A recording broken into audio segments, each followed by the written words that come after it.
असतो मा सद्गमय तमसो मा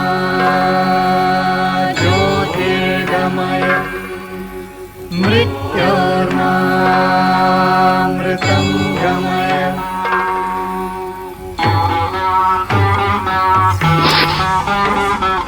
सर्वेऽपि सुखिनः सन्तु सर्वे सन्तु निरामयाः सर्वे भद्राणि पश्यन्तु मा कश्चित् दुःखभाग् भवेत्। स्वागत है आप सबका मेरी व्यावसायिक वर्ग अंतर्गत सामान्य आधारित विषय की इस ऑनलाइन क्लास में, जिसे मैं आप तक पहुंचा पा रहा हूं मेरे YouTube channel food and fruit preservation online class के माध्यम से।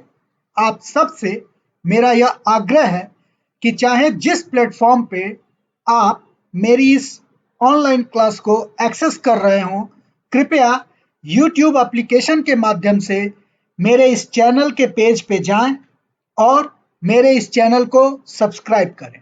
साथ ही साथ बेल आइकन को दबाना न भूलें, क्योंकि यदि आप ऐसा करते हैं तो जैसे ही मैं कोई नई क्लास अपने इस चैनल पे अपलोड करूंगा, उसकी तत्काल सूचना निर्बाध रूप से आप तक पहुंच पाएगी। आज की क्लास शुरू करने से पहले एक नज़र पिछली क्लास पे डालते हैं। पिछली क्लास में हमने जनसंख्या और राष्ट्र के आर्थिक विकास के बीच के संबंधों को जाना था। साथ ही साथ जनसंख्या वृद्धि और आर्थिक विकास, मतलब कि जनसंख्या वृद्धि से आर्थिक विकास पर क्या पॉजिटिव इम्पैक्ट होता है और क्या निगेटिव इम्पैक्ट होता है, मतलब उसके नकारात्मक और सकारात्मक दोनों प्रभावों का विस्तार से हमने अध्ययन किया था। अब आज की क्लास में जो हमारा मुख्य टॉपिक होगा वो है संक्रमण का सिद्धांत। अब यह संक्रमण का सिद्धांत क्या है, किससे संबंधित है? तो संक्रमण का सिद्धांत भी आर्थिक विकास का जनसंख्या वृद्धि पर क्या प्रभाव पड़ता है, इस को समझने हेतु हमें संक्रमण के सिद्धांत को अध्ययन करना पड़ेगा। इसके बाद हम भारत में जनसंख्या विस्फोट के कारण तथा पर्यावरणीय संसाधनों की जो बढ़ती मांग है उसको समझने का प्रयास करेंगे। साथ ही साथ ये जो जनसंख्या वृद्धि के कारण जो पर्यावरणीय संसाधनों का जो दोहन हो रहा है, उस दोहन का हमारे पर्यावरण पर क्या प्रभाव पड़ रहा है, इसको भी विस्तार से जानेंगे। तो शुरू करते हैं आज की क्लास। कुछ सूचनाएं आपकी स्क्रीन पे आ रही हैं, जो कि प्रश्न पत्र का क्या नाम है। तो हर बार की तरह एक बार फिर से मैं यह स्पष्ट कर दूं कि हम सामान्य आधारित विषय, जो कि व्यावसायिक वर्ग का एक अनिवार्य विषय है, के प्रथम प्रश्न पत्र पर्यावरणीय शिक्षा एवं ग्रामीण विकास के खंड क पर्यावरणीय शिक्षा के अंतर्गत अध्याय द्वितीय जनसंख्या विस्फोट एवं संसाधनों का दोहन में भारत में आर्थिक विकास का जनसंख्या वृद्धि पर क्या प्रभाव पड़ता है, इस तथ्य को संक्रमण सिद्धांत के माध्यम से समझने का प्रयास करेंगे। तो जैसा कि आपकी स्क्रीन पे आ रहा है, आर्थिक विकास का जनसंख्या वृद्धि पर प्रभाव और संक्रमण सिद्धांत। तो भाई, संक्रमण सिद्धांत क्या है? संक्रमण सिद्धांत से संबंधित सूचना आपकी स्क्रीन पे आ रही है। आर्थिक विकास का जनसंख्या वृद्धि पर क्या प्रभाव पड़ता है, उस प्रभाव को समझने के लिए हमें जनसंख्या के संक्रमण सिद्धांत को समझना आवश्यक है। इस सिद्धांत के अनुसार आर्थिक विकास का प्रभाव मृत्यु दर को कम करता है। ठीक है ना? किसी भी देश में जब आर्थिक विकास होता है तो उसका सबसे बड़ा इम्पैक्ट उस देश की मृत्यु दर पे पड़ता है और वह मृत्यु दर कम हो जाती है। और जब देश में आर्थिक विकास के कारण इस जन्म और मृत्यु दरों, मतलब जनसंख्या में जो वृद्धि हो रही है उसके कारक हैं जन्म दर और मृत्यु दर। तो इस जन्म और मृत्यु दरों में परिवर्तनों के संबंध को विभिन्न स्टेप से होकर गुजरना पड़ता है। जनसंख्या वृद्धि के विभिन्न अवस्थाओं यानी चरणों से होकर गुजरना पड़ता है। एक विद्वान हुए जिनका नाम था सॉक्स। तो सॉक्स के अनुसार यह जो अवस्थाएं हैं जिनसे कि जनसंख्या वृद्धि स्टेप बाय स्टेप गुजरती है, वो 4 हैं। कौन कौन सी हैं? तो प्रथम अवस्था क्या है? यह अवस्था ऊंची जनसंख्या वृद्धि की सामान्य अवस्था कहलाती है। इसमें ऊंची एवं परिवर्तनशील जन्म तथा मृत्यु दरें होती हैं जो एक दूसरे को प्रभाव को नष्ट कर देती है। मतलब कि जन्म और मृत्यु की जो दरें हैं वो दोनों ही ऊंची होती हैं और दोनों के ऊंचे होने से एक दूसरे के जो प्रभाव, एक दूसरे पर जो प्रभाव डालती है वो शून्य हो जाता है। मतलब एक दूसरे के विपरीत प्रभाव को वो नष्ट कर देती है। इस अवस्था में सामाजिक संकीर्णता, अशिक्षा, अंधविश्वास और रीति रिवाजों की जड़ता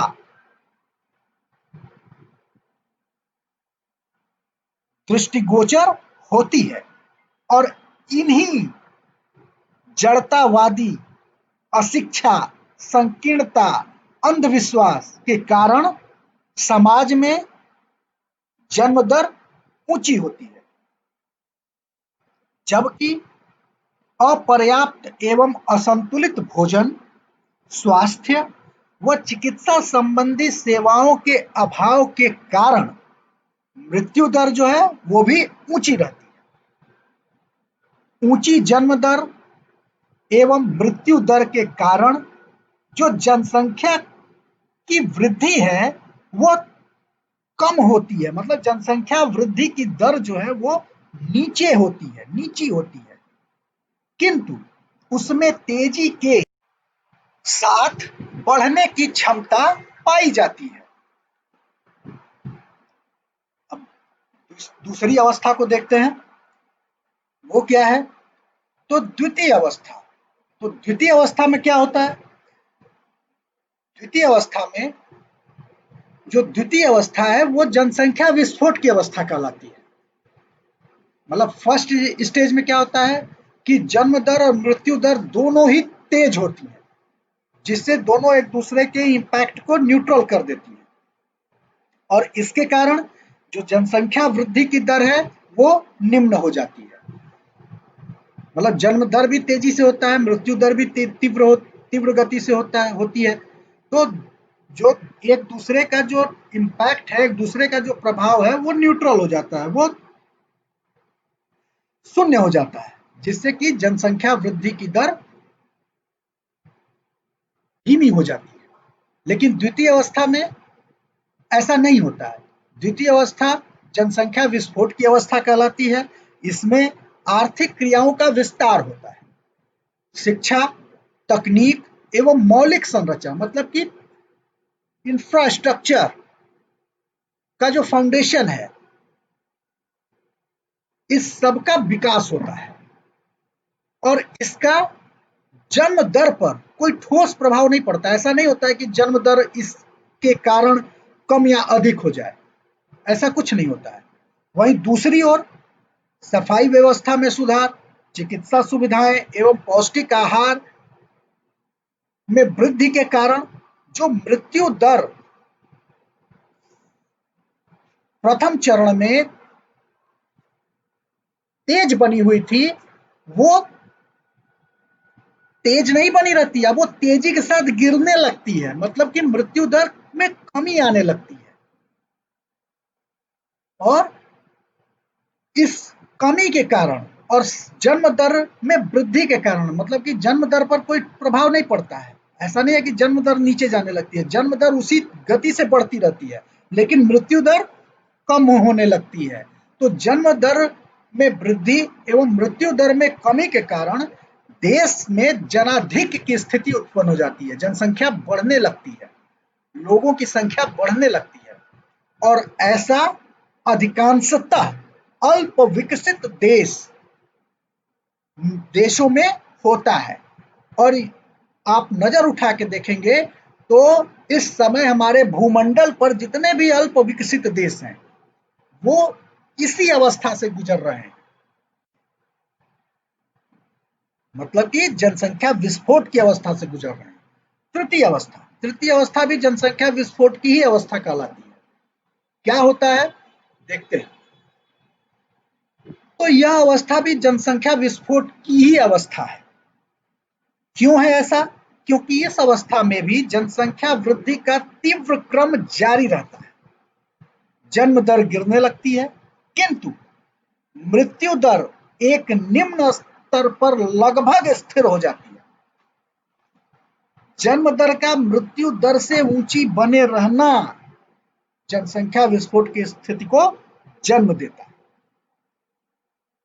मतलब फर्स्ट स्टेज में क्या होता है? फर्स्ट स्टेज में होता है जन्म दर और मृत्यु दर दोनों उच्चतम होते हैं। सेकेंड स्टेज में, सॉरी स्टेप नहीं, स्टेज, द्वितीय अवस्था में क्या होता है? मृत्यु दर तेजी से नीचे आती है और जन्म दर की गति फर्स्ट स्टेज की ही तरह से रहती है, उसमें कोई परिवर्तन नहीं होता है। परिणाम स्वरूप जनसंख्या विस्फोट। लेकिन थर्ड स्टेज में जो मृत्यु दर है वो कांस्टेंट हो जाता है, एक निम्न स्तर पे कांस्टेंट हो जाता है, मतलब एक स्थिर हो जाता है और जन्म दर गिरने लगता है। मतलब जन्म दर में जो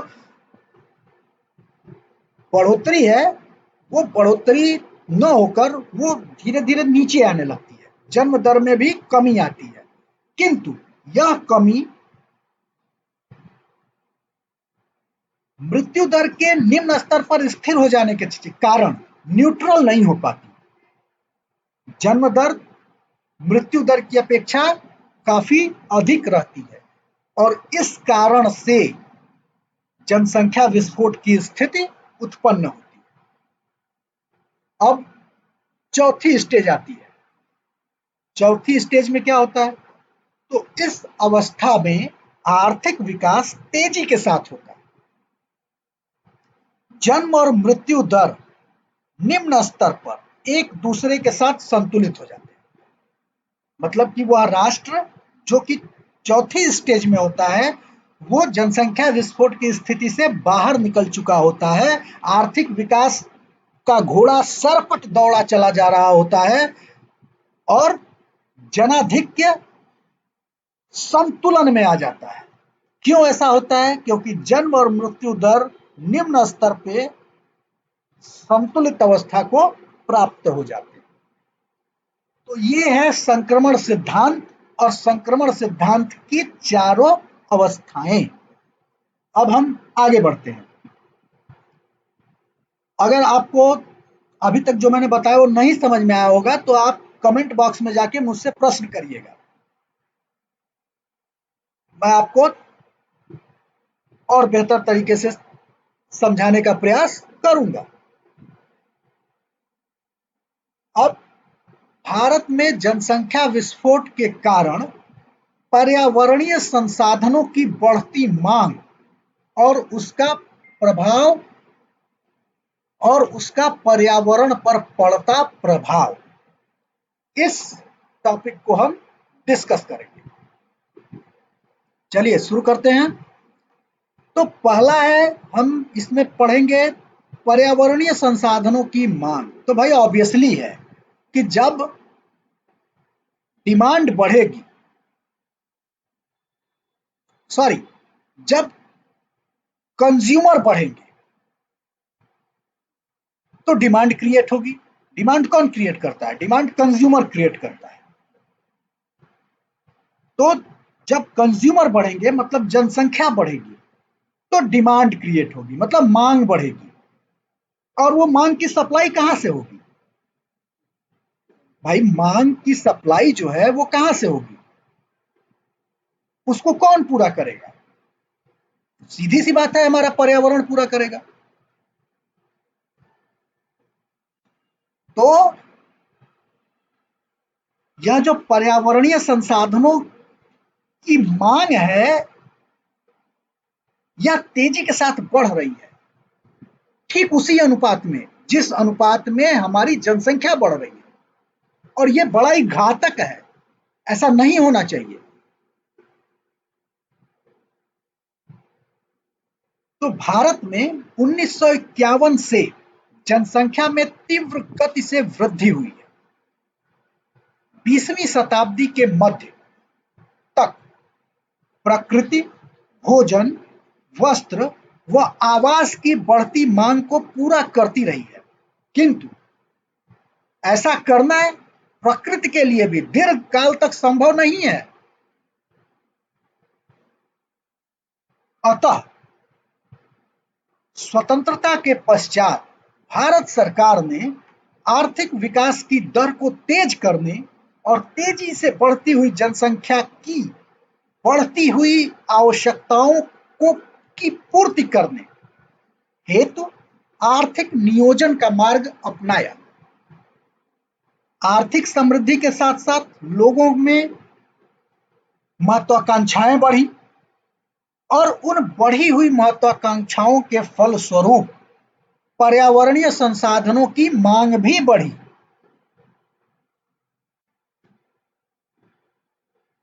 दूसरे शब्दों में, जनसंख्या की तीव्र वृद्धि के साथ साथ पर्यावरणीय संसाधनों की मांग में भारी वृद्धि हुई।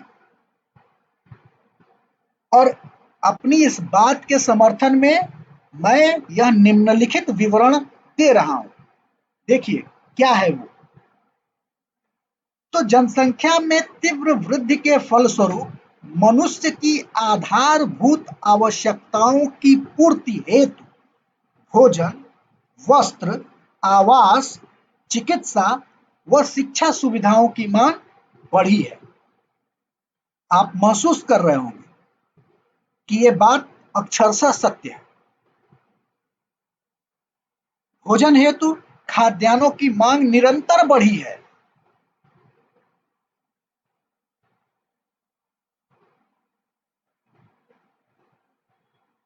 बढ़ी हुई जनसंख्या के लिए जीवनोपयोगी वस्तुओं को उपलब्ध कराने के लिए बड़ी मात्रा में ऊर्जा की आवश्यकता है और इसके लिए कोयला, खनिज तेल, प्राकृतिक गैस, जल विद्युत और परमाणु शक्ति का अधिकाधिक शोषण किया जा रहा है। यहाँ पे मैंने शोषण शब्द लिखा है, ऐसा नहीं है कि ये भूल से लिखा गया है, ये जानबूझ के लिखा गया है। हम उपभोग नहीं कर रहे हैं, हम प्राकृतिक संसाधनों का अब शोषण कर रहे हैं और जिसका दुष्परिणाम हमारी आने वाली पीढ़ियों को भोगना पड़ेगा। ग्रामीण क्षेत्रों में ईंधन की आपूर्ति हेतु तेजी से वृक्षों को काटा गया है, अतः वनों का धीरे धीरे विनाश होता जा रहा है। यहाँ पर मैं धन्यवाद देना चाहूंगा हमारी वर्तमान भारत सरकार को, जिसने ग्रामीण क्षेत्रों में भी, ग्रामीण भारत में भी ईंधन हेतु जो अधिकाधिक जनसंख्या मौलिक स्रोतों पर डिपेंड थी।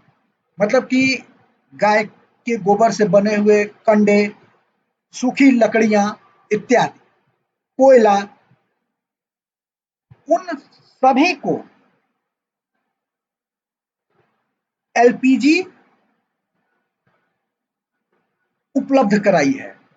लिक्विड पेट्रोलियम गैस का सिलेंडर, चूल्हा उपलब्ध कराया है। यह एक बड़ी ही सकारात्मक पहल है। इसका इम्पैक्ट उन लोगों के जीवन स्तर पे ही नहीं पड़ा है, इसका सीधा सीधा इम्पैक्ट पर्यावरण पे पड़ा है। आप समझने का प्रयास करेंगे तो समझ में आएगी बात कि सिर्फ यही नहीं है कि सरकार ईंधन हेतु एलपीजी सिलेंडर और चूल्हा बांट रही है, नहीं, ये तो प्रत्यक्ष दिख रहा है, किंतु अप्रत्यक्ष रूप से जो लाभ हुआ है हमको उसको समझने का प्रयास करना चाहिए।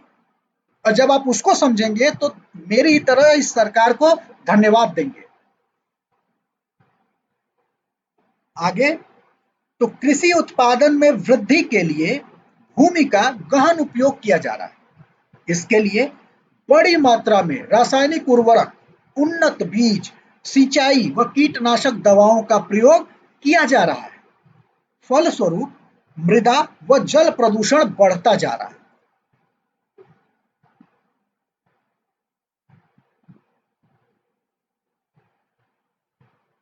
क्या आप लोगों को पता है कि भारत का वह कौन सा राज्य है जो पूरी तरह से ऑर्गेनिक खेती कर रहा है?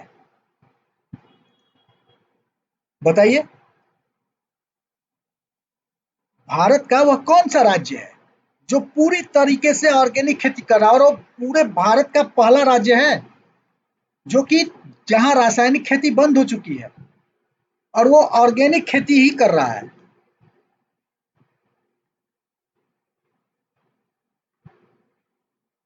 नहीं पता? चलिए मैं बताता हूं, अपनी जानकारी में वृद्धि करिए। भारत का जो सिक्किम है वो भारत का पहला ऐसा राज्य है जो पूरी तरीके से ऑर्गेनिक खेती को अपना चुका है और रासायनिक कीटनाशकों, रासायनिक उर्वरकों को टाटा बाय बाय कर चुका है। और ऐसा पूरे भारत में होना चाहिए। हमें पीछे लौटना पड़ेगा अगर हम अपने आगे आने वाले जीवन को समृद्ध बनाना चाहते हैं। हमें रासायनिक उर्वरकों, कीटनाशकों के इस अंधाधुंध प्रयोग को रोकना होगा। रोक नहीं पाए तो कम से कम तो अवश्य करना पड़ेगा, नहीं तो इसका दुष्परिणाम भोगने के लिए तैयार रहिए। अब बढ़ती हुई जनसंख्या के लिए रोजगार के नए अवसर तलाशने होंगे। इसके लिए वर्तमान संसाधनों का शोषण करना होगा और नए संसाधनों की खोज करनी है। ये जो बढ़ती हुई जनसंख्या है, तो कोई सरकार, कोई भी सरकार हो, सबको रोजगार थोड़े ना दे सकती है। और मैं तो ये कहता हूं कि बेरोजगारी कहीं है ही नहीं है, नहीं है बेरोजगारी। समस्या जानते हैं क्या है? समस्या ये है कि रोजगार के अवसर और उस रोजगार को प्राप्त करने वालों के बीच खाई है। रोजगार कहाँ है? रोजगार मैन्युफैक्चरिंग में है और मैन्युफैक्चरिंग के लिए स्किल्ड होना जरूरी है। गुण, हर एक आदमी मैन्युफैक्चरिंग नहीं कर सकता है। आपको तकनीकी विशेषज्ञ बनना पड़ेगा, आपको स्किल्ड होना पड़ेगा, आपको एक रोजगार के विशेष क्षेत्र में महारत हासिल करनी पड़ेगी। पर ज्यादा से ज्यादा लोग करते क्या है? स्किल्ड होने के बजाय डिग्रियां बटोरते हैं और फिर कहते हैं कि मैं बेरोजगार हूं। भैया, आप बेरोजगार स्वयं बने पड़े हैं, आप बेरोजगार नहीं हैं। आप अपने कोई हुनरमंद बनाइए ना, फिर देखिए कहां रहती है बेरोजगारी। तो वही बात यहाँ कही जा रही है, बढ़ती हुई जनसंख्या के लिए रोजगार के नए अवसर तलाशने होंगे। और ये नए अवसर कहाँ हैं? ये नए अवसर व्हाइट कॉलर जॉब में नहीं है, और न तो कभी आ पाएंगे। जो ऐसा सोचता है वो बहुत बड़ा मूर्ख है। रोजगार के नए अवसर ब्लू कॉलर जॉब में तलाशने होंगे, और मिलेंगे भी वहीं पे। ब्लू कॉलर जॉब मतलब हाथ से काम करने वाले, जहां हाथ हुनर की मांग है, जहां हुनर को सराखों पर बैठाया जाता है। ऐसे क्षेत्र हमें रोजगार देंगे, और इसीलिए हमारे वर्तमान प्रधानमंत्री ने स्किल्ड इंडिया का नारा दिया।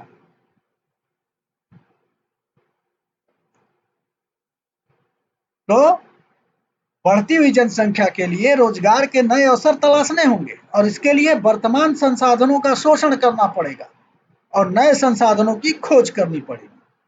आगे अब हम पढ़ेंगे पर्यावरण पर प्रभाव। ये जो आर्थिक विकास है, इसका हमारे पर्यावरण पर क्या प्रभाव पड़ता है? आर्थिक विकास से पर्यावरणीय संसाधनों की डिमांड बढ़ी है, और उस बढ़े हुए डिमांड का पर्यावरण पर क्या प्रभाव पड़ता है, अब हम इसको डिस्कस करेंगे। तो बढ़ती हुई जनसंख्या की बढ़ती हुई आवश्यकताओं की पूर्ति के लिए अधिकाधिक औद्योगिकीकरण किए जाने के फलस्वरूप प्राकृतिक संसाधनों के अधिकाधिक दोहन ने पर्यावरण संतुलन को इस सीमा तक बिगाड़ दिया है कि अब मनुष्य को सांस लेने के लिए भी स्वच्छ वायु उपलब्ध नहीं है। उदाहरण के लिए चीन का जो बीजिंग है, संघाई है, वहां पे एयर प्यूरिफायर आपको घर में रखना जरूरी है, नहीं तो आप सांस स्वच्छ वायु वहां उपलब्ध ही नहीं है। वहां पे स्वच्छ शुद्ध वायु, शुद्ध ऑक्सीजन के सिलेंडर बिकते हैं। आपको हंसी आ रही होगी ये सुन के, लेकिन ये सच्चाई है। हमारे यहाँ नहीं है, बगल के देश में है, और समय के साथ हमारे यहाँ भी होने वाली है।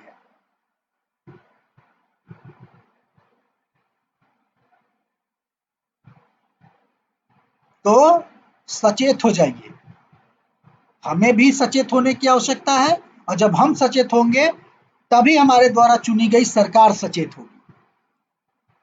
तो बढ़ती हुई जनसंख्या की बढ़ती हुई आवश्यकताओं की पूर्ति के लिए अधिकाधिक औद्योगिकीकरण किए जाने के फलस्वरूप प्राकृतिक संसाधनों के अधिकाधिक दोहन ने पर्यावरण संतुलन को इस सीमा तक बिगाड़ दिया है कि अब मनुष्य को सांस लेने के लिए स्वच्छ वायु उपलब्ध नहीं है, और इसे ऑक्सीजन प्यूरिफायर नामक यंत्र तथा ऑक्सीजन गैस के मास्क को पहनने की आवश्यकता पड़ने लगी है। किसे?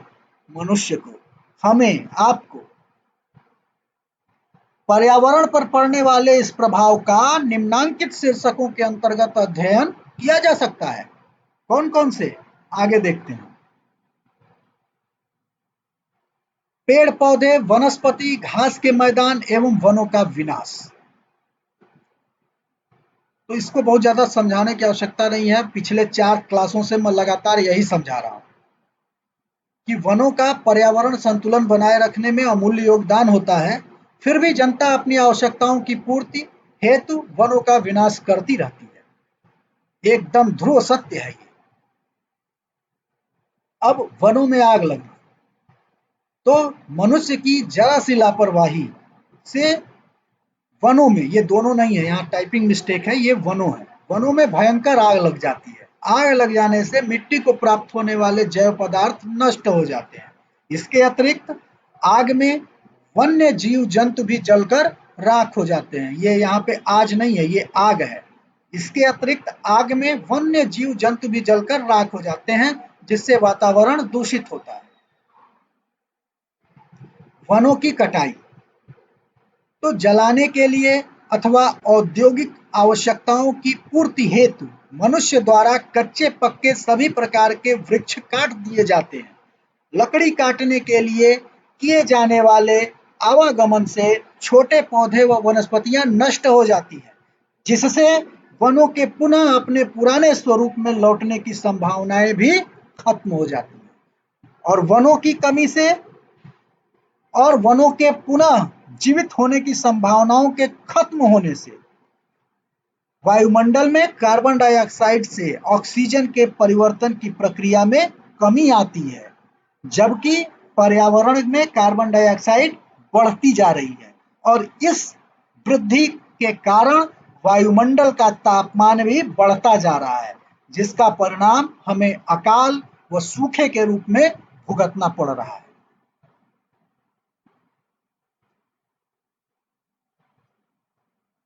घास के मैदानों को क्षति। तो घास के मैदानों के विनाश से प्राकृतिक भोजन चक्र नष्ट होता जा रहा है।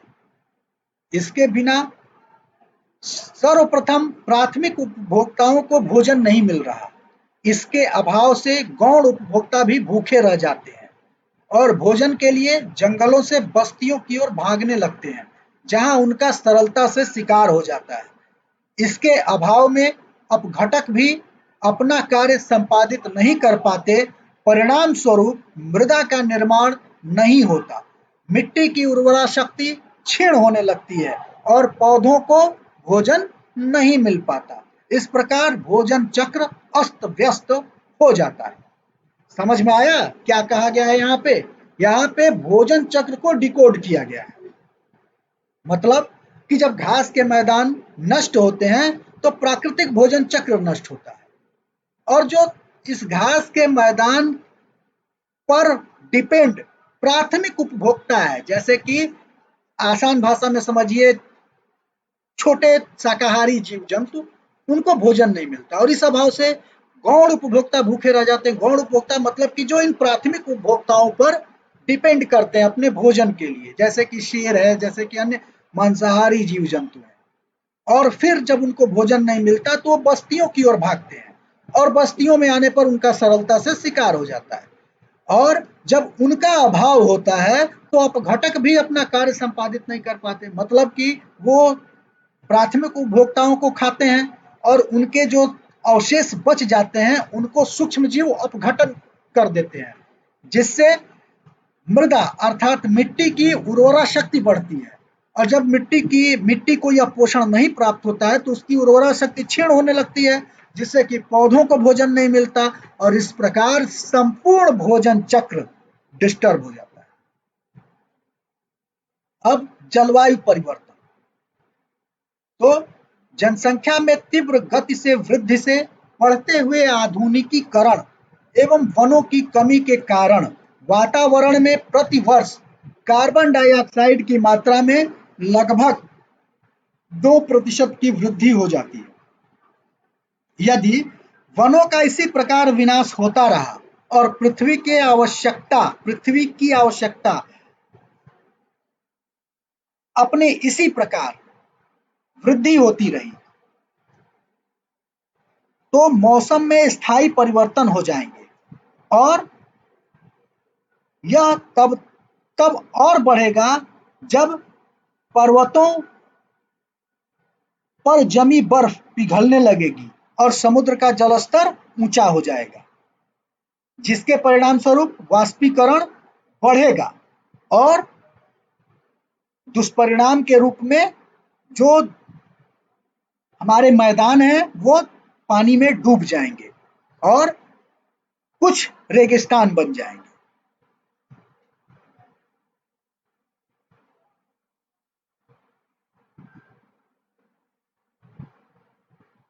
अम्ल वर्षा।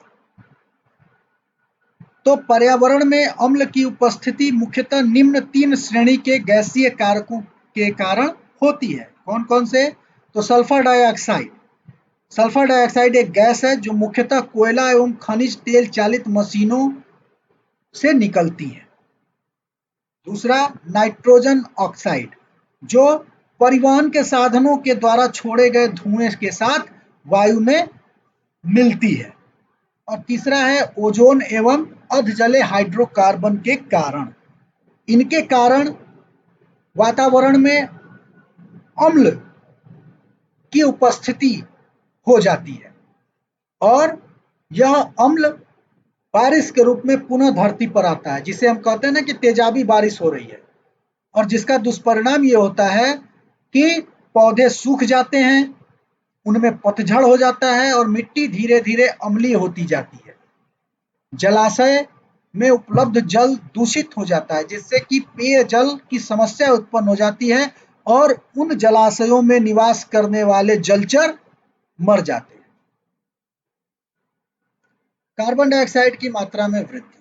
तो जनसंख्या के बढ़ते दबाव, पेड़ पौधों एवं वनस्पतियों के विनाश, मोटर वाहनों व कारखानों से निकलने वाले धुएं आदि के कारण वायुमंडल में कार्बन डाइऑक्साइड की मात्रा निरंतर बढ़ती जा रही है, जिसके कारण पृथ्वी का तापमान भी बढ़ता जा रहा है और तापमान के बढ़ने से पृथ्वी की जो जलवायु है वो डिस्टर्ब हो रही है।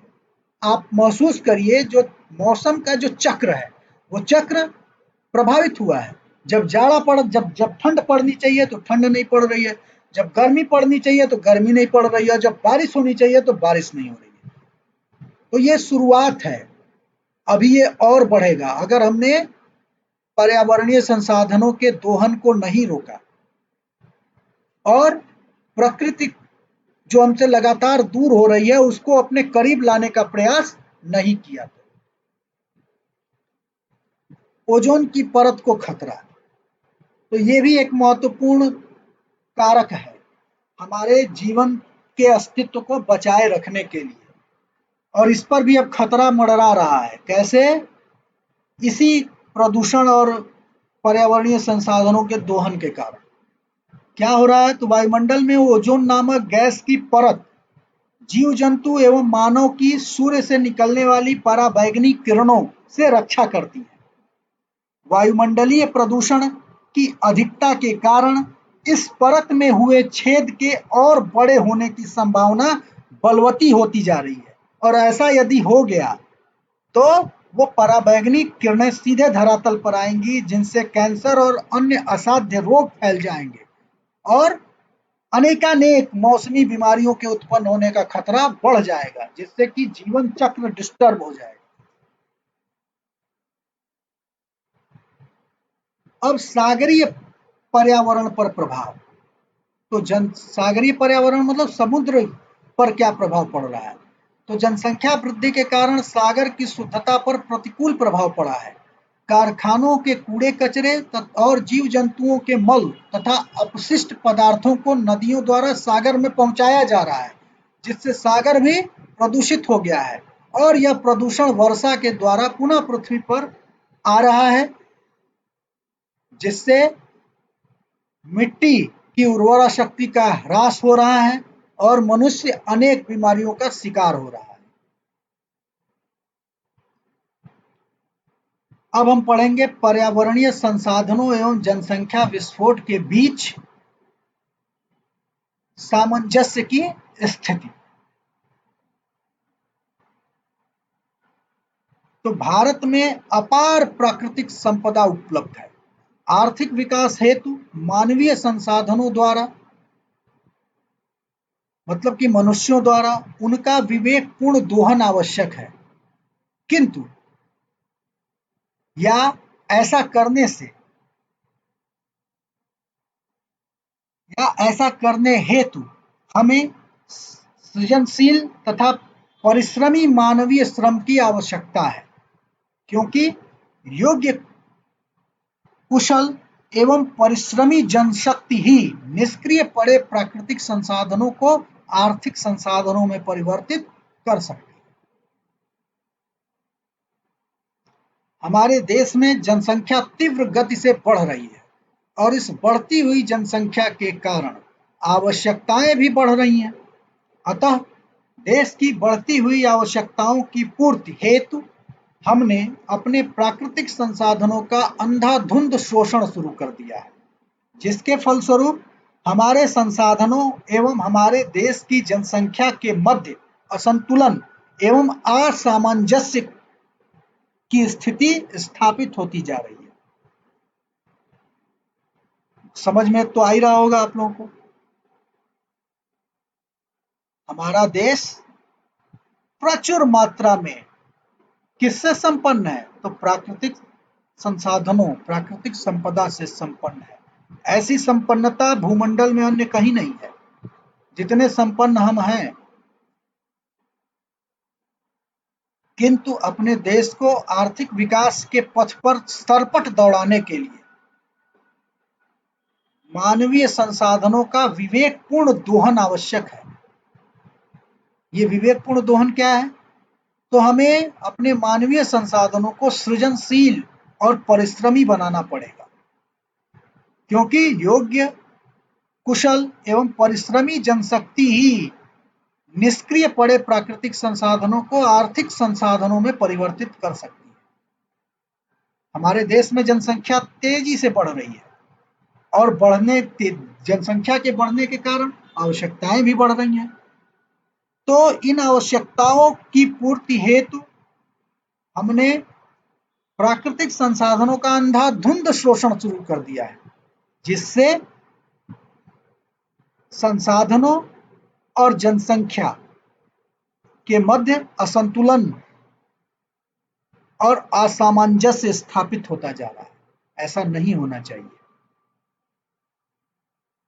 इस असंतुलन से अनेक समस्याएं उत्पन्न हो गई हैं, जिनमें से कुछ प्रमुख इस प्रकार हैं। आर्थिक विकास का लाभ देश को नहीं मिल रहा है। वास्तव में तीव्र गति से बढ़ती हुई जनसंख्या संपूर्ण प्रगति को निगलने हेतु आतुर प्रतीत हो रही है। यह जो तेजी से बढ़ती हुई जनसंख्या है, इसी के कारण जो देश में आर्थिक विकास हो रहा है, इसका लाभ प्रत्येक को नहीं मिल रहा है। वितरण जो है वो सही तरीके से नहीं हो पा रहा है। ये गंभीर अवस्था है, गंभीर चिंतनीय विषय है। ऐसा नहीं होना चाहिए। हमारे देश में गरीबी का आकार बहुत व्यापक है। लगभग संपूर्ण जनशक्ति का 36%, मतलब कि हमारी जो संपूर्ण जनसंख्या है, इस संपूर्ण जनसंख्या का 36% हिस्सा गरीब है, गरीबी रेखा के नीचे है। बेरोजगारों की संख्या में तेजी से वृद्धि हो रही है। देश में खाद्यान्नों का अभाव हो रहा है। उत्पादन बढ़ने के बावजूद महंगाई बढ़ती जा रही है। कृषि भूमि पर जनसंख्या का भार बढ़ता जा रहा है, जिससे बेरोजगारी एवं भूखमरी की समस्या अपना विकराल रूप दिखा रही है। बढ़ती हुई जनसंख्या की अनिवार्य आवश्यकताओं की भी पूर्ति नहीं हो पा रही है तथा पर्याप्त एवं पौष्टिक भोजन, स्वास्थ्य, आवास व्यवस्था इत्यादि के अभाव में लोगों की कार्य क्षमता कम हो रही है, जिसके कारण उनकी आय घट रही है और उनके उपभोग का स्तर गिर रहा है। और इन समस्त के कारण उनके जीवन स्तर में जबरदस्त गिरावट दर्ज की जा रही है। जीवन स्तर निम्न होता जा रहा है।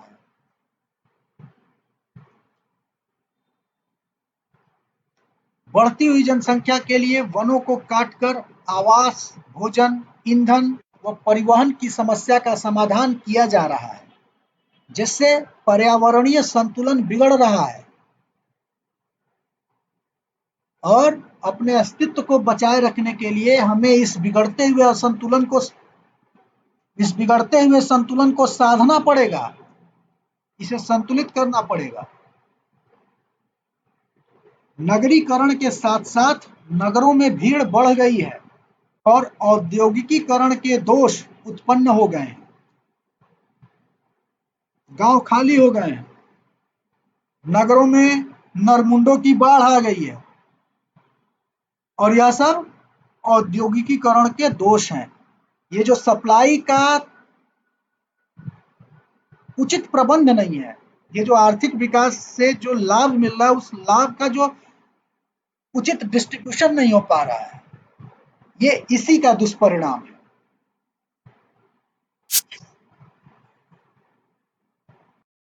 अब आज की क्लास यहीं पे समाप्त करते हैं। आप सबसे पुनः फिर मुलाकात होगी एक नई क्लास में, एक नई ऊर्जा के साथ, एक नई जानकारी के साथ। आशा करता हूँ कि मेरे द्वारा दी गई जानकारियाँ आपको समझ में आई होंगी। यदि कंटेंट अच्छा लगा हो तो वीडियो को लाइक करें। कोई शंका हो, कोई प्रश्न हो तो वीडियो के कमेंट बॉक्स में जाकर मुझसे पूछें। मैं यथाशीघ्र आपको समाधान उपलब्ध कराऊंगा। इस चैनल को सब्सक्राइब करना न भूलिए। चैनल को सब्सक्राइब करिए, क्योंकि यदि आप ऐसा करते हैं तो नई क्लास की सूचना बिना किसी रुकावट के आप तक यथाशीघ्र पहुंच पाएगी। इसके अलावा आप वीडियोस को डाउनलोड करके रख लीजिए। डाउनलोड करने के लिए आपको यूट्यूब पेज पे जाना है, मेरे इस चैनल के यूट्यूब पेज पे जाना है। वहाँ पे डाउनलोड का ऑप्शन आएगा, आप वीडियोस को डाउनलोड करके रख लीजिए। ऐसा करने से इन वीडियोस को बार बार देखने के लिए आपको बार बार डेटा खर्च करने की आवश्यकता नहीं पड़ेगी। आपका डेटा एक बार खर्च होगा सिर्फ वीडियो को डाउनलोड करने में, और आप अनगिनत बार इन वीडियोस को देख सकते हैं। इन वीडियोस को एक बार देखने से काम नहीं चलेगा, बार बार देखिए, पॉज करके देखिए, नोट्स बनाइए, नोट्स रिवाइज करिए और आगामी आने वाली बोर्ड परीक्षाओं की तैयारी में अभी से जुट जाइए। इन्हीं शब्दों के साथ आप सभी को धन्यवाद।